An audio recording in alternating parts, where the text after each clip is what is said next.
L'invité de Bonjour Lyon, Sacha Monneron. Bonjour à vous. Bonjour. Merci beaucoup d'avoir accepté notre invitation. Vous êtes en charge du festival Brisons le silence, festival qui est consacré aux violences conjugales. C'est organisé par l'association Filaction. Ça dure un peu plus de 2 semaines à Lyon, Bron ou Villeurbanne, également en Isère. C'est la 15e édition. Au programme, notamment alors du cinéma, il y a des films, des documentaires, il y a des pièces de théâtre, des concerts, des spectacles avec la thématique donc des violences faites aux femmes. La culture, c'est un bon moyen de faire prendre conscience d'un problème. Tout à fait, ça permet de parler des violences faites aux femmes de manière ludique et surtout ça permet de toucher des publics différents parce que c'est pas les mêmes publics qui vont venir au théâtre, au cinéma que des soirées-concerts. L'idée c'est de sortir aussi un petit peu des réseaux féministes en quelque sorte. Au moins un concert, tout le monde vient le voir. On fait aussi des actions dans l'espace public.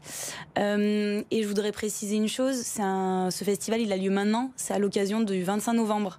C'est la journée mondiale de lutte contre les violences faites aux femmes. Au total, vous touchez, c'est la 15e édition, environ 5000 personnes, c'est ça Oui. pour ce festival. Vous évoquez, il y aura aussi des actions dans la rue avec un happening le 23 novembre. Le 23 novembre, oui, ça c'est un peu le temps fort de notre festival. Filaction organise le happening des femmes en blanc. On donne à tous les bénévoles qui veulent, alors ça s'appelle les femmes en blanc, mais c'est ouvert aux femmes et aux hommes qui le souhaitent. Et on fait une mise en scène dans l'espace public pour symboliser les féminicides qu'il y a eu dans l'année. Et aussi pour montrer tout notre soutien aux femmes qui sont encore en train de vivre des violences. C'est où, place Bellecour ? Rendez-vous 14h, place Bellecour. Et c'est une mise en scène qui va ouvrir la marche contre les violences faites aux femmes organisée par le collectif Droits des femmes. Le 23 novembre. Votre festival s'intitule Brisons le silence. C'est encore un tabou, le sujet des violences conjugales. Faut encore libérer la parole ? Bien sûr, alors là il y a une libération de parole quand même dans l'actualité ces derniers mois, mais ça reste parmi les violences faites aux femmes quelque chose de encore très très tabou. On considère que c'est de l'ordre du privé, voilà. Les violences conjugales, vous dites, c'est pas seulement une dispute qui dégénère, vous dites c'est un problème de fond, un problème de société. Est-ce que vous pouvez nous expliquer ? Oui, souvent dans les médias et même ailleurs, on entend que les violences conjugales c'est un crime passionnel, que c'est une dispute qui tourne mal, que c'est une dispute après une gifle. Et en fait, du coup, ça, nous on est là pour ouvrir des espaces de parole, pour mieux expliquer ce que sont les violences conjugales. Les violences conjugales, si vous devez retenir une chose, c'est un rapport de domination. C'est le fait de considérer la personne en moi comme inférieure et du coup de se sentir légitime à contrôler cette personne et avoir droit de vie et de mort sur elle. Et c'est pour ça que les violences conjugales, c'est avant tout des violences psychologiques et verbales. Le fait d'humilier la personne en face, de la rabaisser et de la contrôler. Mais ça veut dire que c'est un problème de système, notre système qui considère les hommes au-dessus des femmes, c'est ça ? Tout à fait, c'est le fait qu'on vive dans une société qui est encore sexiste. Et sexiste, ça veut dire quoi ? Ça veut dire que globalement, les femmes sont à une position inférieure par rapport aux hommes. Je vous donne juste un exemple, c'est intéressant. Ce matin, en venant dans le tram, j'entendais des jeunes garçons dire « Ah ouais, lui, c'est une tapette, j'ai voulu lui casser la gueule. » Excusez-moi, à l'antenne.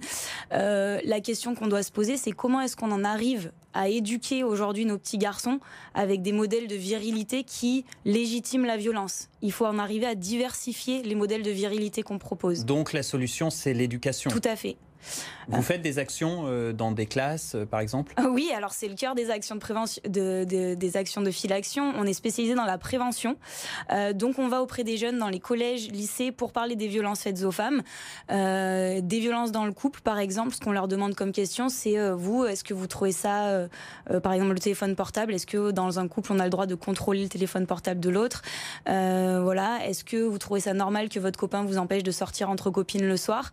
Et on voit les profils déjà qui se dessinent dès 14-15 ans de jeunes garçons qui sont capables de dire moi ma copine elle sort pas le soir, elle sort pas sans moi. Et il n'y a pas de honte, c'est-à-dire qu'on voit bien dans leur posture qu'ils se sentent légitimes à leur dire quoi faire. C'est ça les violences en fait, c'est pas juste physique. On a dépassé la barre des 130 féminicides en France, des comptes macabres. Ça vous inspire quoi ? Une révolte, j'imagine ? Bien sûr, beaucoup d'indignation, mais surtout l'envie de changer les choses. Et justement, il y a le Grenelle des violences conjugales qui se termine le 25 novembre. Vous en attendez quoi ? Vous espérez quoi ? Honnêtement, des moyens, parce que le constat, il est déjà là. Les statistiques, elles sont déjà remontées. On sait déjà ce qu'il faut faire pour pouvoir mieux accompagner les femmes. Donc, il faut plus de moyens. Je vous donne juste un petit exemple. En France, on est 2 associations spécialisées dans la prévention des violences faites aux femmes, dont Filaction à Lyon. La majorité des associations, aujourd'hui, elles sont dans le curatif, dans l'accompagnement des femmes. Si on veut changer les mentalités, il faut mettre des sous, et notamment sur la prévention. Très bien, ce sera le mot de la fin. Merci beaucoup d'avoir été avec nous sur BFM Lyon. Sacha Monneron, en charge du festival Brisons le silence de l'association Filaction.